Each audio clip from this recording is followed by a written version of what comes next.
Hello and welcome back to my Let's Play of the Oirats. Haven't done anything off screen, just loaded back in. Of course it's Iron Man, so that means things definitely can't be done. But either way, Mongolia should hopefully be, integrated soon. Or at least beginning to be integrated. Their Liberty Desire should hopefully not go high enough for them to attempt to break free again. As shown here. They'll go up to around 40%, but they will not be integrated. And my main plan is conquer Yarkand now, which has a decent amount of development, I believe. Hence why I want to invade it. It's at war with Jomper, who's currently fighting all of that. Now he is allied with Delhi, which is the main threat, and I could go for the next tech, which I think would actually be a pretty wise idea, and also to begin integrating Mongolia before I don't go to war again. Now, this will be the August this year, the 3rd of August nevertheless, and I am definitely going to get Mongolia nommed. Ah, that's why I sent you over here, is it? Well, I've remembered. Now, anyway.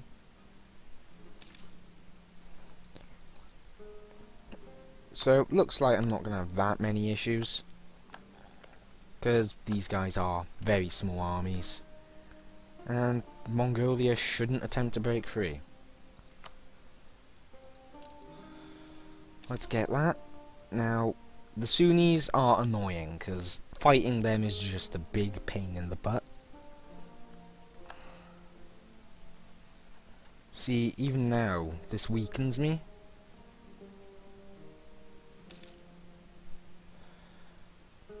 With their relative power to me going quite heavily up. But now that both armies are defeated, my armies will end up reinforcing. And now I can begin integrating them. And the only way they could potentially stop it is through declaring a war to get out of it.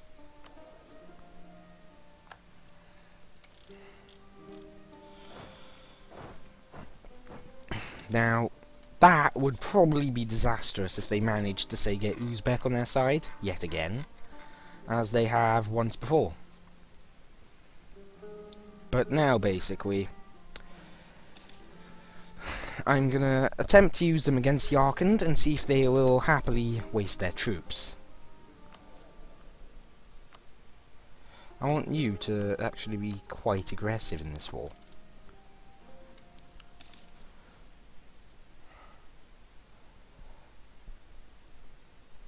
The only real risk now during the war is these guys attempt to rise up. But in the provinces I can rise their autonomy and make it very difficult for them to rise up. Voila! They've been delayed. Quite a considerable amount. So now that their troops are actually over here, Delhi wouldn't join the war, which is quite perfect. Let's see them go for it.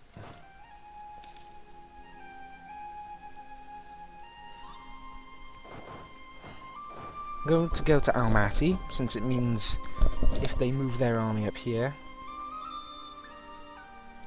which they are,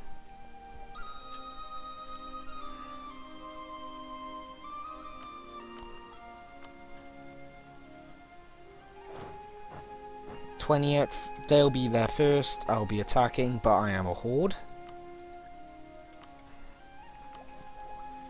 And soon I'll actually be able to get a little bit more, but the main advantage that Techfall granted was military tactics. Now that those are out of the way, the Mongols should be easy enough to keep under my rule now, while I annex them.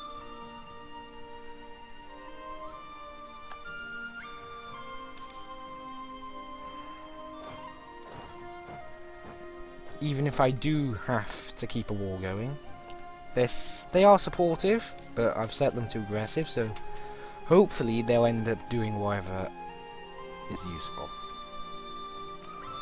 But yep, they've decided, let's go back to our homelands, let them see it one last time, and then they can go and die in this war. That's the spirit.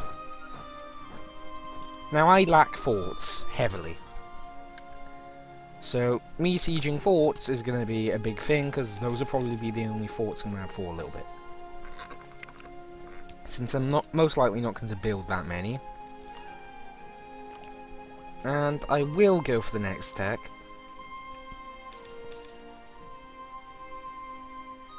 And I might attempt to, instead of just simply conquering Yarkand, I might just attempt to vassalize them, since that will give me a considerable bit of land, which I can integrate at a later date. The only issue is, it may take some time to get Yarkand under control.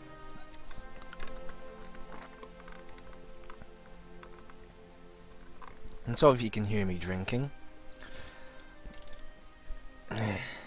Now, gonna have to get this fort down. The capital fort will be a little easier, but once this fort is down I should be able to siege up this northern area without that much resistance. Now, the Korchins are going to be an issue if they rise up, which there's a relatively high chance of it happening. And again, let's send him there, because that place is right in the middle of our current territory, and is close to the war theatre, I guess.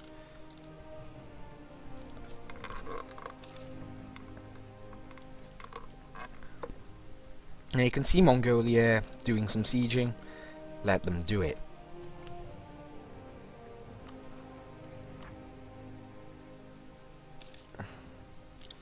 Now, if they don't rise up, eventually, I will attempt to do this, to get them out for a little bit.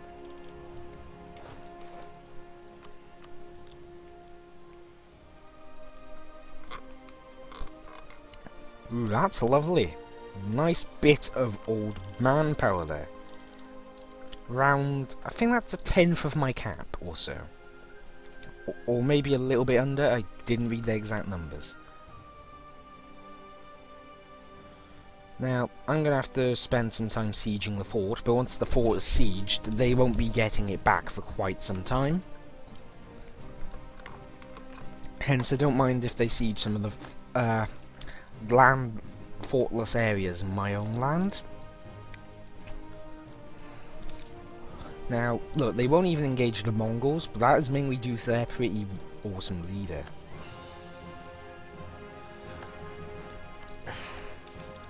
Now they're going to Urzhar, and I should actually have gone down to speed 3 for this war, shouldn't I? Better. I still actually have a considerable amount of mercenaries, but that will change.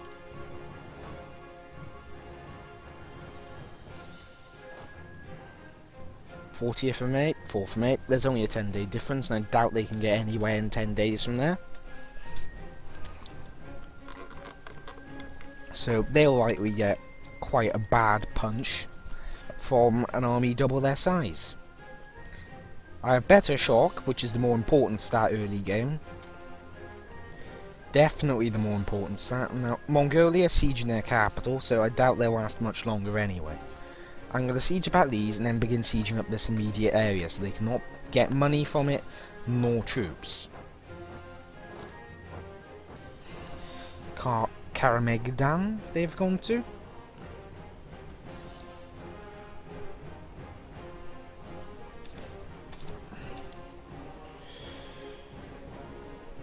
Now, I do want to kill them, but I want to siege my lands back as well.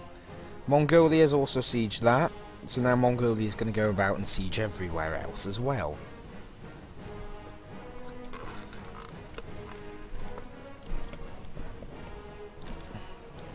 Now, presumably they're going to go and attempt to siege it back. And how am I going to stop that, I have to think about now. Now I can easily just go and confront them directly, but I think I have the time to give it a bit.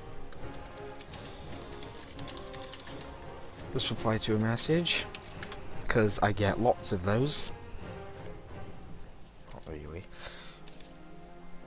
Now, if Mongolia sieges up all that, I should be quite set in getting rid of Yarkand.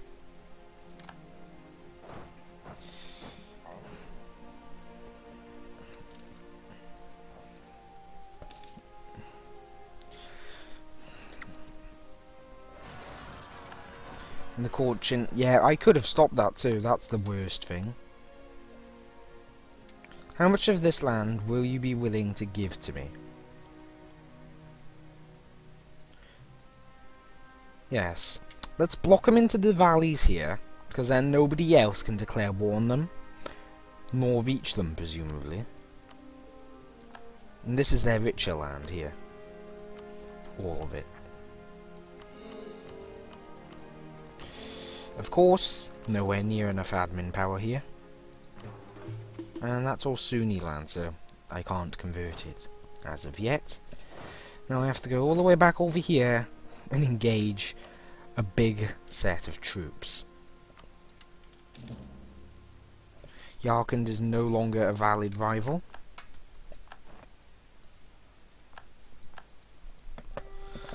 So, let's see. What does my army stack up in comparison to nearby neighbours? Haixi has a weaker army. Quite a bit weaker. Ming has a very strong army, as it always does. They're an equal tech, but that's mainly due to their relatively awesome leader. And the next one they're getting is also awesome. So Ming's tech might be horribly powerful.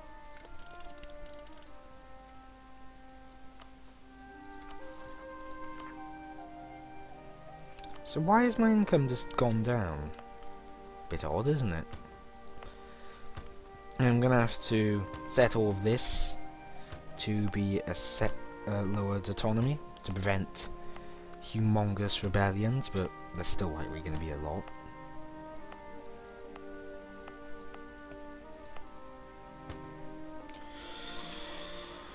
Now once Yarkand is reduced to a very weak level,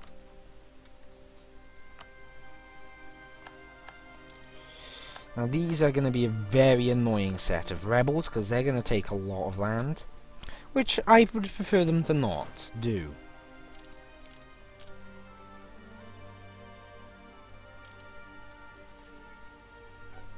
There's 10,000 of them as well in each province. Now, let's see. Both have leaders, one is moving. Most likely to... God.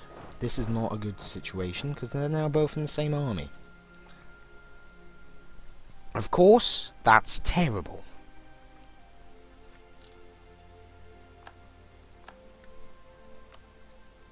So I'm going to have my vassal help me here.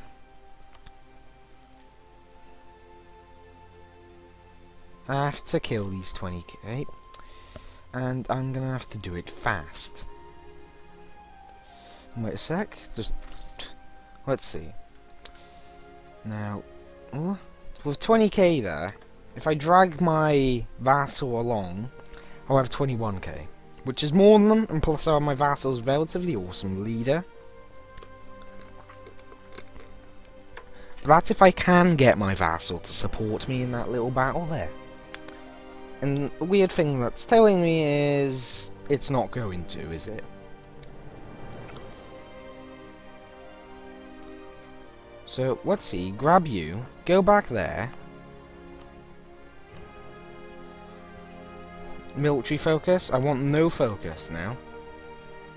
For the best situation, I guess. Attach to my unit, and go in. Let's go and engage them.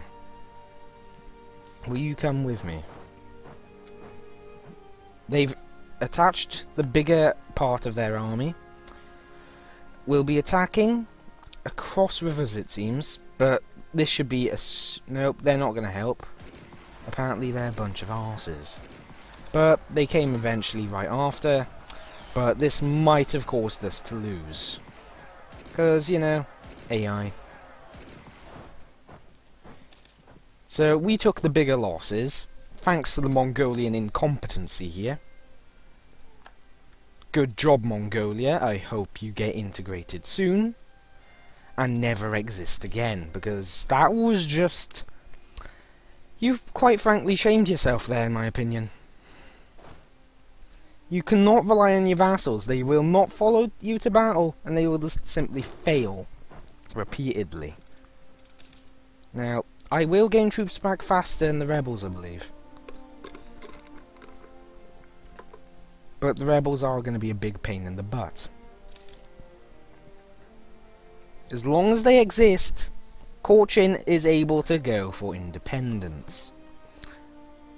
And that is as long as they have troops. And as long as they have troops, the more annoyed I'm going to get. So let's begin sieging back these provinces. Is Mongolia actually like going to help at any point as well?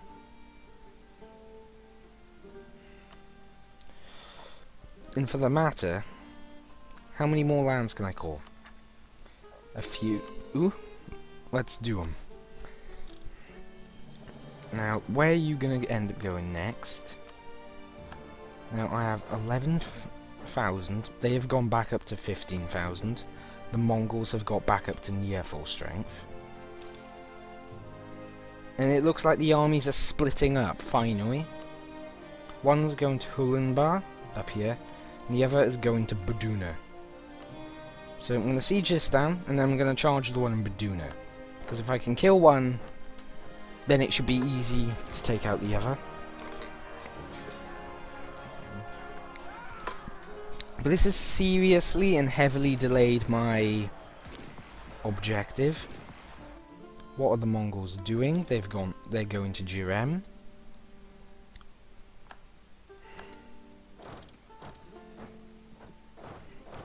So let's go to Sikagar and prepare for a battle in either Hulenaburi, Sikagar or Jurem. And they are going back to their own provinces.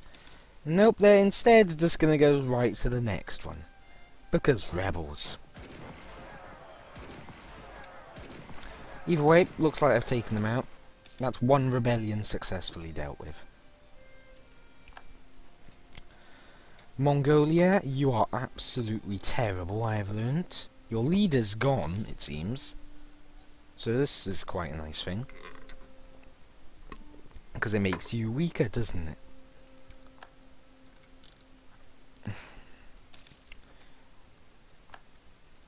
Now, a very quick thing I need to do. I still have several mercenaries in my entire army. So let's head to Jurem and reorganize the army there. And I can finally get that next province called. But, let's see. Mercenaries consists of 6,000 and my actual army consists of several more. That's 5 infantry and 1 cav.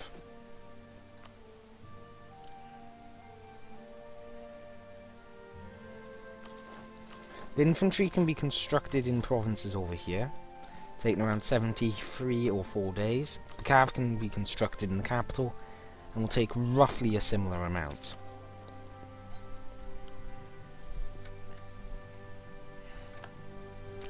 Now, if I am going to stop Ming, I've also got to get even more land. And Hexi seems like the perfect nation to take it off at this rate.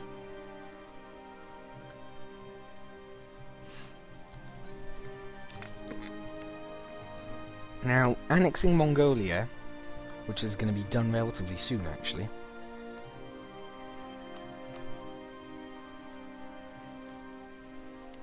or at least hopefully, in May 1472. So let's kill off these mercs. And so our army is finally merc free and is entirely reliant on manpower again, and we're making a decent amount of money now. Now, we are going to have to focus on this tech, inevitably.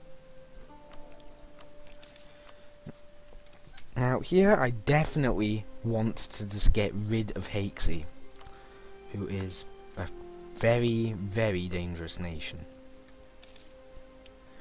Was not good for me when they went for the very aggressive route, even for an AI, with aggressive. Now Ladakh, I'm going to have to invade eventually too, as well as Guj, Assam and Kam. Now, my main objective, I think, is actually going to be these two here, and then Kam.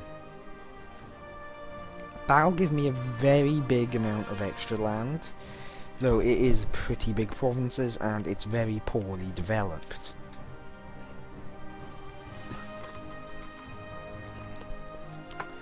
However, when Mongolia is annexed, that'll also give me additional land.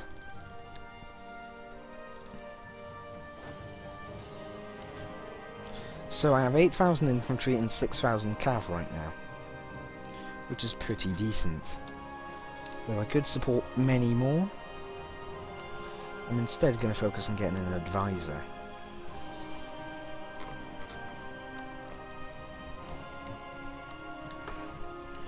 Now let's get you, actually, because you will make converting everything a little bit easier.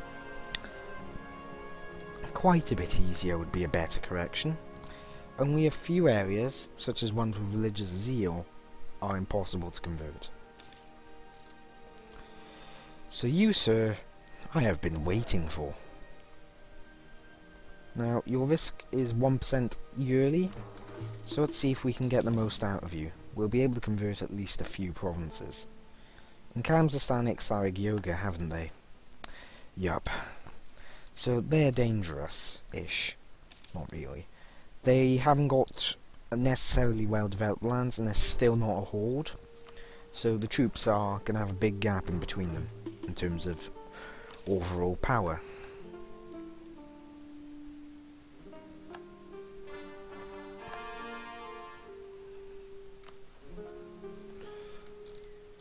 But either way, Mongolia will soon cease to exist. And I'm going to go on with the episode till they're integrated. Because quite frankly, I think that would be a nice milestone to end it at. The end of Mongolia as a nation.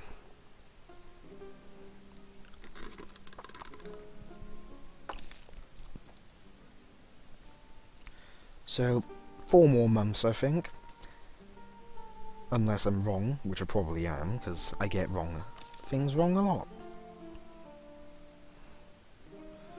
But with Mongolia eaten, I will have an additional 8,000 troops.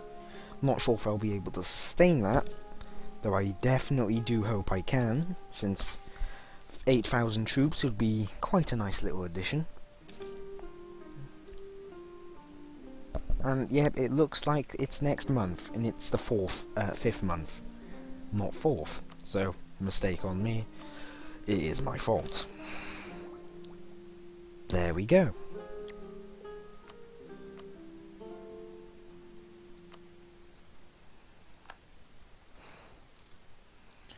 And that is the new and improved Oirats. Becoming quite a big horde. And, well, perhaps making a little bit less money, but that doesn't matter as much. Now, converting all this is going to be a little bit of an issue, but I think I can manage it. With our military, which should soon be capable of overwhelming Hakesy in Korea, and eventually taking out Ming, hopefully. We'll see what we can do next episode. Mainly be a lot of converting, probably finishing off Yarkand, and probably beginning our first war Hakesy, which involves probably taking all this land up here, and maybe a bit of the richer land, maybe these 3 provinces here, just to, like, mess up with them. No. But like, see, this is their richer land. So why don't we take that richer land, take all of that, and then take all of Korea, then maybe reform. But I'll see you next time. Sorry for going a little bit over my normal 20 minutes, though at this rate it's probably quite expected. And I'll see you next time, where hopefully we begin to truly establish ourselves as an empire.